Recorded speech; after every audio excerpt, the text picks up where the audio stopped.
बदलना चाहो भाग्य, बहुत आसान है रास्ते, अब रोजगार के वास्ते नए आसान रास्ते।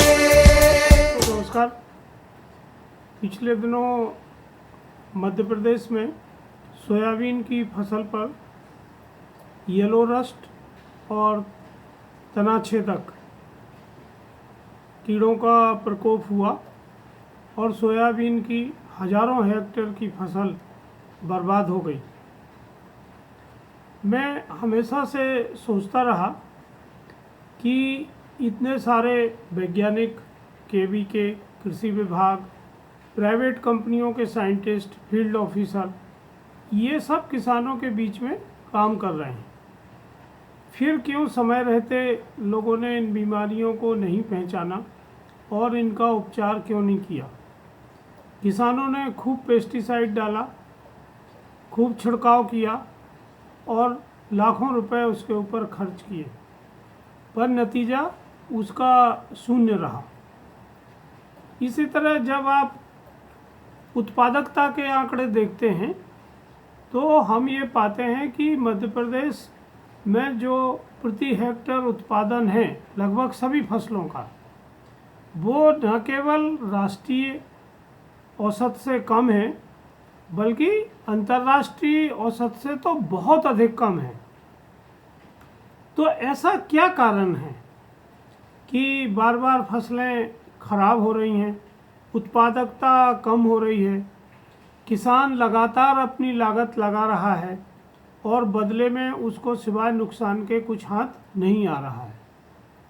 देखिए, प्राकृतिक आपदा होना अपनी जगह एक चीज़ है। अगर कहीं अतिवृष्टि हुई है, बाढ़ आई है, तो उस पर इंसान का कोई कंट्रोल नहीं है, पर जो मानव निर्मित आपदाएं हैं उनसे तो हम बचाव कर सकते हैं, उनको हम समय रहते उपचारित कर सकते हैं और न केवल किसान को व्यक्तिगत नुकसान से निजात दिला सकते हैं बल्कि राष्ट्रीय नुकसान को भी बचा सकते हैं। अभी केंद्र सरकार और राज्य सरकार लगातार किसानों को आर्थिक मदद देने की कोशिश कर रही है, लेकिन सरकारों के अपने बजट प्रावधान होते हैं और उनकी सीमित आय है, तो ये उम्मीद करना कि किसान का जितना नुकसान हो रहा है वो पूरा नुकसान की भरपाई सरकारें कर देंगी, ऐसा कभी संभव नहीं होता है। आप देखिए कि कई कारणों में से जो एक प्रमुख कारण मुझे लगता है वो है बाजार में कम गुणवत्ता या नकली गुणवत्ता या जीरो गुणवत्ता के उत्पाद होना। बाजार में कम गुणवत्ता के बहुत सारे उत्पाद उपलब्ध हैं और नकली मटेरियल भी बहुत अधिक मात्रा में उपलब्ध है। इसको कौन बढ़ावा दे रहा है? इसको हमारा लालच बढ़ावा दे रहा है। जो लोग बनाते हैं वो ये अच्छी तरह जान रहे हैं कि भारत सरकार ने जो मानक निर्धारित किए हैं, चाहे वो एनपीके बनाने का मानक हो, डीएपी बनाने का मानक हो या एसएसपी बनाने का मानक हो, सुपर, जिंक, बोरोन मिलाने के मानक हों खादों में, पेस्टिसाइड, इंसेक्टिसाइड, फंगीसाइड, इन सब के मानक हों, माइक्रोन्यूट्रिएंट्स के मानक हों या बीज जिनको हम प्रमाणित बीज कहते हैं उनके मानक हों, इनका पालन ना करके बहुत सारी कंपनियां अपना व्यवसाय कर रही हैं, बहुत सारे व्यापारी अपना व्यवसाय कर रहे हैं, बहुत सारी तो कंपनियां कहीं पंजीकृत भी नहीं हैं, उनके पास शासन की कोई अनुमति भी नहीं होती, वो बिना बिल के अपना सामान बेचते हैं और जीएसटी की भी चोरी करते हैं। इससे न केवल दुकानदारों में एक स्पर्धा है कि उन्हें सस्ते से सस्ता सामान मिलना चाहिए और किसानों में भी ये स्पर्धा है कि उन्हें भी सस्ते से सस्ता सामान मिलना चाहिए। इसके कंपनियों ने 2-3 रास्ते निकाल रखे हैं। एक रास्ता है कि एमआरपी बहुत ऊंचा लिखो। तो सभी कंपनियों के जितने प्रोडक्ट हैं कृषि में खास तौर से, उनका एमआरपी बहुत ज़्यादा लिखा जाता है और फिर उसको सस्ता करके बेचा जाता है। अगर कोई चीज़ 20 रुपए की है तो उसका एमआरपी 150 रुपये लिखो और फिर उसको 60 रुपये में बेचो या 70 रुपये में बेचो। तो आप समझ सकते हैं कि किसान सोचता है कि उसको 150 रुपये की चीज़ 60 रुपये में मिल गई, तो उसको फ़ायदा दिखता है। जो दुकानदार है उसको उसमें 30% मार्जिन मिल जाता है, तो दुकानदार को लगता है कि उसको फ़ायदा है। तो दुकानदार और किसानों को ये समझना चाहिए कि जो मैन्युफैक्चरिंग कॉस्ट है, अगर जो भारत सरकार के मानक निर्धारित हैं उनके रॉ मटेरियल की जो कॉस्ट है, उस कॉस्ट से भी नीचे अगर कोई उत्पाद बिक रहा है तो उसका सीधा सीधा अर्थ है कि वो गुणवत्ता विहीन है। जैसे मैं एक उदाहरण देता हूँ, अभी हम रबी फसलों की तैयारी कर रहे हैं और रबी फसलों की तैयारी में एक सिंगल सुपर फास्फेट खाद है जो भारी मात्रा में उपयोग में आता है। कुछ किसान डीएपी डालते हैं, कुछ किसान सिंगल सुपर फास्फेट डालते हैं। अब अगर सिंगल सुपर फास्फेट के टन के हिसाब से आप रेट देखें तो ये रेट 5200 रुपये से लेके 6200 रुपये तक या 6300 रुपये टन तक जाते हैं। अब इसमें 1000 रुपये टन का फर्क है। तो ये अंतर कैसे आ रहा है? कौन सी कंपनी का मटेरियल अच्छा है, कौन सी कंपनी का मटेरियल अच्छा नहीं है? अब आप देखेंगे जो सुपर फास्फेट के मानक हैं उसमें 16% फॉस्फेट होना चाहिए, 11% सल्फर होना चाहिए और 19% कैल्शियम होना चाहिए। इसके अलावा अगर जिंक या बोरोन मिलाते हैं तो 0.5% से 1% जिंक या बोरोन होना चाहिए। आज के अगर आप मार्केट के इनपुट के रेट देखें तो जो सल्फर पहले 2500 रुपये टन आ रहा था वो आज 5000 रुपये टन आ रहा है, और जो आपका फॉस्फेट रॉक फॉस्फेट है वो 7500 रुपये टन मध्य प्रदेश में पड़ रहा है। इसके अगर हिसाब से हम देखें तो जो कंपनियों की उत्पादन लागत है वही लगभग 8000 रुपये टन के आसपास होती है। इसमें 3000 रुपये टन भारत सरकार अनुदान उपलब्ध कराती है। तो उत्पादन लागत मोटा मोटी तौर पे अगर हम देखें तो 5000 रुपये टन की है। अब इसके ऊपर व्यापारी ट्रांसपोर्ट का खर्चा जोड़ता है, इसके ऊपर स्टोरेज का खर्चा जुड़ता है और इसके ऊपर जो विभिन्न स्तरों पर कमीशन दिया जाता है वो जुड़ता है। अगर ये सब हम जोड़ लें तो जो अलग अलग कंपनियों का अलग अलग होता है, तो आप देखेंगे किसी भी तरह जो आज 5200 या 5300 रुपये का एसएसपी बेच रहे हैं वो इस स्टैंडर्ड का एसएसपी बेच ही नहीं सकते। तो अगर कोई दुकानदार ये रेट दे रहा है, 5500 तक का रेट दे रहा है, इसका मतलब है कि उसने क्वालिटी में कंप्रोमाइज़ किया हुआ है। किसान को भी ये बात समझ नहीं आती। किसान भी सोचता है सस्ता से सस्ता खाद ले लो और काम चला लो। व्यापारी सोचता है सस्ता मिलेगा, जल्दी बिक जाएगा, ज़्यादा कमीशन मिलेगा। तो ये हम किसको धोखा दे रहे हैं? हम अपने ही किसानों को धोखा दे रहे हैं, अपनी ही मातृभूमि को के लोगों को धोखा दे रहे हैं। इसमें तो कोई विदेशी हाथ नहीं है और इसमें सब लोग मिलजुल के काम कर रहे हैं। इसी तरह आप दूसरा उदाहरण लीजिए गेहूं के बीज का। पिछले दिनों जो गेहूं बिका उसका समर्थन मूल्य था 1925 रुपया। अब अभी बहुत सारे लोग जो गेहूं बेच रहे हैं वो 2200 रुपये का बीज बेच रहे हैं। तो अगर ए ग्रेड का गेहूं 1925 रुपये में मिल रहा है तो 2200 रुपये में कैसे बीज बनता है? क्योंकि जब आप ग्रेडिंग करते हैं तो सामान्यतः 20 से 25% ग्रेड में बीज निकल जाता है। फिर आप उसको पैकिंग करते हैं, उसका खर्चा है। आप उसको गोडाउन में रखते हैं, उसका खर्चा है। फिर आप ट्रांसपोर्ट करते हैं, उसका खर्चा है। फिर मार्केटिंग के खर्चे हैं और अलग अलग जगह कमीशन के खर्चे हैं। अगर ये आप जोड़ लें तो किस हिसाब से ये 2200 रुपये का गेहूं का बीज मिलेगा? अगर ये मिल रहा है तो इसकी क्वालिटी क्या है? इसका सीधा सीधा अर्थ है कि जो लोग ये बीज बेच रहे हैं उनने मंडी से सस्ता गेहूं खरीदा है, उसको ग्रेड करा लिया है और उसको टीएल के नाम से या C3 के नाम से बेच रहे हैं। तो किसान और दुकानदार सामान्यतः इन बातों से अवेयर नहीं होते हैं कि उसकी लागत क्या है, उत्पादन लागत क्या है। ये सभी दुकानदारों को पता नहीं होता है, सभी किसानों को पता नहीं होता है। तो सिस्टम में बिना दुकानदारों के सहयोग के नकली माल नहीं बिक सकता है।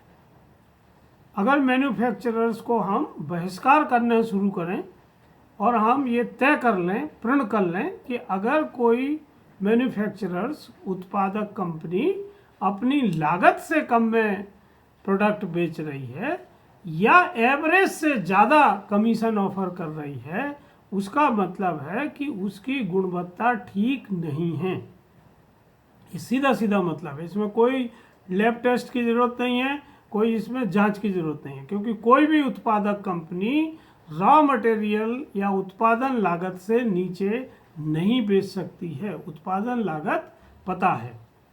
तो मेरा सभी दुकानदार साथियों से अनुरोध है कि जो एग्री इनपुट का व्यवसाय कर रहे हैं उनको ये जरूर समझना चाहिए कि जो प्रोडक्ट वो खरीदने जा रहे हैं, जिस कंपनी का प्रोडक्ट खरीदने जा रहे हैं, उसकी उत्पादन लागत क्या है। और आज ये जानना बहुत मुश्किल नहीं है। आज गूगल के ऊपर आप किसी भी क्वेश्चन को हिंदी में पूछिए, उसका जवाब आपको मिलता है। सभी रॉ मटेरियल की प्राइस आपको नेट के ऊपर उपलब्ध होती है।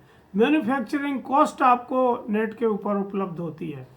तो किसी भी कंपनी की डीलर डिस्ट्रीब्यूटरशिप लेने के पहले हमें ये सोचना चाहिए कि उस कंपनी का मटेरियल किस तरह का है।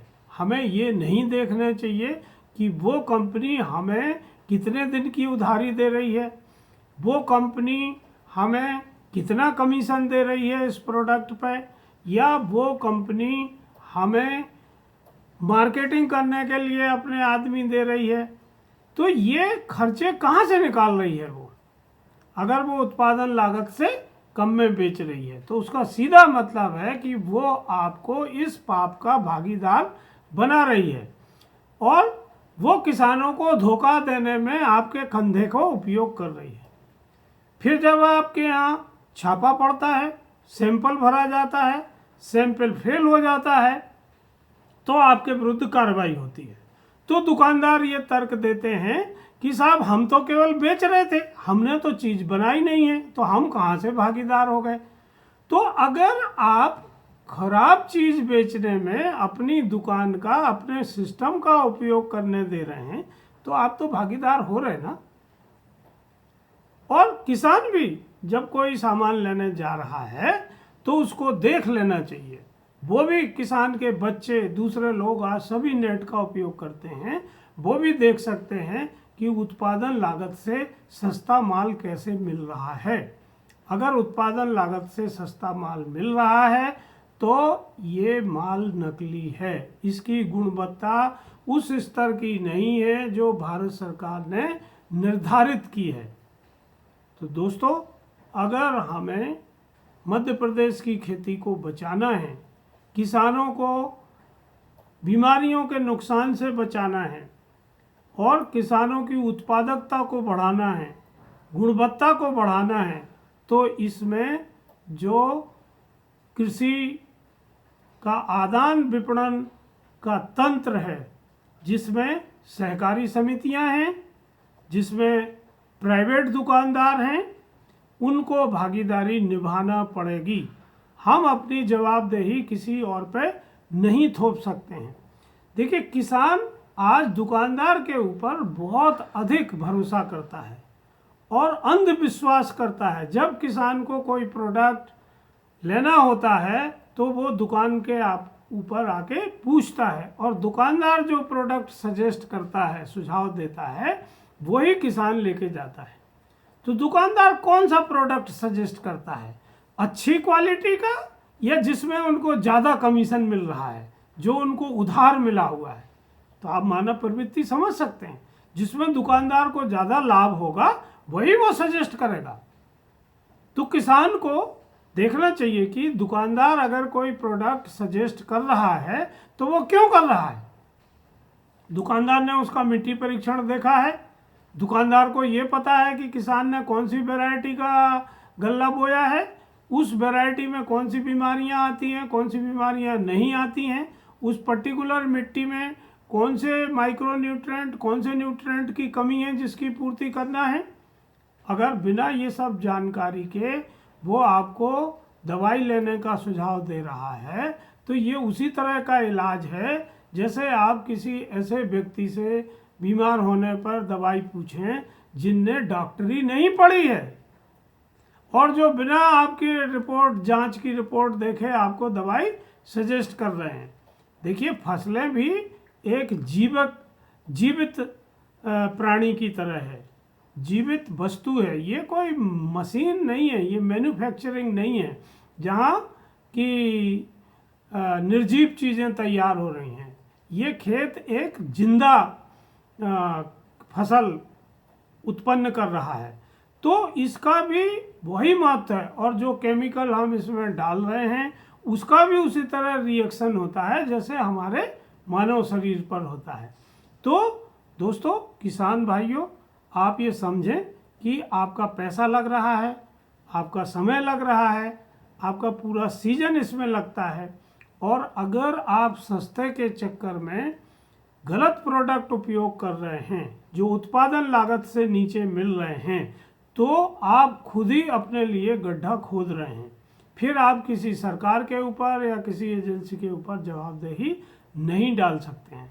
तो आगे से जब भी आप कोई चीज़ खरीदें, चाहे वो खाद हो, चाहे वो पेस्टिसाइड हो या बीज हो, तो आप ये देखिए कि उनकी गुणवत्ता ठीक होना ही चाहिए। भारत सरकार ने जो गुणवत्ता निर्धारित की है वो डब्बे के ऊपर लिखी हुई है, उसका आप कैलकुलेट कर लीजिए कि इसका रॉ मटेरियल का कॉस्ट क्या है, इसकी मैन्युफैक्चरिंग कॉस्ट क्या आती है, इसकी वितरण की कॉस्ट क्या है, इसमें प्रॉफिट क्या लिया जा रहा है, तो आप समझ जाएंगे कि ये उत्पाद नकली है कि असली है। तो ये सिंपल टेस्ट मैं आपको दे रहा हूँ जो सभी दुकानदार भी समझते हैं और जो सभी किसान भी समझ सकते हैं। अगर हम ये करते हैं तो हम अपनी फसलों को इस तरह के जो येलो मोजेक या तना छेदक या दूसरे रस्ट के या ब्लास्ट के जो प्रकोप अभी हो रहे हैं उनसे हम बचा सकते हैं, और हम अधिक उत्पादन ले सकते हैं, अच्छी क्वालिटी का उत्पादन ले सकते हैं। तो जब भी आप खरीदें कोई भी चीज़, उसको ज्ञात सोर्स से खरीदें, बिल के साथ खरीदें, और उसकी कीमत को ध्यानपूर्वक पढ़ें, उसकी एक्सपायरी डेट को देखें, और सस्ते के चक्कर में ना रहें। देखिए, मैं ये कभी नहीं कह रहा हूँ कि महंगी चीज़ें अच्छी होती हैं, मैं ये नहीं कह रहा हूँ। जिस तरह से आदमियों की दवाइयाँ दो तरह की होती हैं, एक ब्रांडेड दवाइयाँ होती हैं और एक जिनको हम जेनेरिक दवाइयाँ कहते हैं वो होती हैं, नॉन ब्रांडेड दवाइयाँ होती हैं। दोनों का फार्मूला एक जैसे होते हैं। इसी तरह खेती में भी जो प्रोडक्ट आते हैं उनके भी फार्मूला एक जैसे होते हैं। तो आपको महंगी लेने के लिए मैं सुझाव नहीं दे रहा हूँ, आप सस्ता मटेरियल भी अच्छी क्वालिटी का ले सकते हैं, पर ऐसा सस्ता जो उत्पादन लागत से भी नीचे बिक रहा है, या तो वो एक्सपायरी माल है, या वो मिलावटी माल है या वो पूरी तरह नकली माल है। इससे आपको बचना है और इसमें आप स्वयं ही अपने आप को बचाव कर सकते हैं, क्योंकि मध्य प्रदेश में 1,20,00,000 किसान हैं जो 1,20,00,000 बार अलग अलग चीज़ें खरीदते हैं। इन सबको हर बार बताना संभव नहीं है। तो जब भी आप ये चीज़ खरीद रहे हैं तो आप देखिए, मध्य प्रदेश के कुछ भाग ऐसे हैं, खासतौर से बुंदेलखंड, बघेलखंड, मध्य